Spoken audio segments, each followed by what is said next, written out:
Akalar jumadan chiqqanimizda xuddi shunaqa holatga ko'zim tushib qoldi. Biz birlashadigan bo'lsak, juda ham katta yutuqlarga erishamiz. Bu bolani hozir operatsiya qilish kerak ekan. Kenday hozir qancha pul ketishi kerak bunga? Domasini qildim. Bittasi qoldi mana. Bolani qiynamay. Voy, qanday qilaman? Yordam o'zingiz birinchi. Qanday yordam kim beradi menga yordamni? Qilamay, bahona Yo'q, qiladi. kim yordam beradi? Bittasini qildim, bittasi. Xola, Yordamlayman. o'zi Ali siz bilgan ma'lumotlarni aytib o'ring. Ali jentralar deysiz aka. Aka, ular bitta kichkina 20 yoshga to'lmagan o'g'lining qora jentra mashinasi bor. Ha.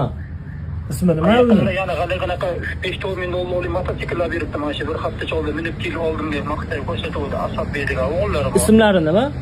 Asadbek, a? Asadbek degan o'g'illar. Shu videoda ko'rib turgan bolalaring hozir qiyin ahvolda. Biz bu bolani ularning qo'llaridan olishimiz kerak. Biz ijtimoiy tarmoqda ko'rib turgan yuqori turuvchi organlar, bolalar ombudsmani va shu masala bo'yicha mas'ullar sizlardan iltimos qilib qolardik. Biz bu bolani ularning qo'llaridan olishimiz kerak. Chunki bu bola ularning qo'llarida qiynalyapti, azob chekyapti. Chunki kuyib ketgan, og'ir ahvolda. Bu bolani 1-2 yildan beri sovuqda ham, issiqda ham oyoqlarini ochib, kuyib ketgan joylarini ko'rsatib, pul topish maqsadida bolani ko'rsatib yurishadi. Bu bolani tushgan pullarni o'zlarining ehtiyojlariga ishlatishadi, bolani davolatishmaydi.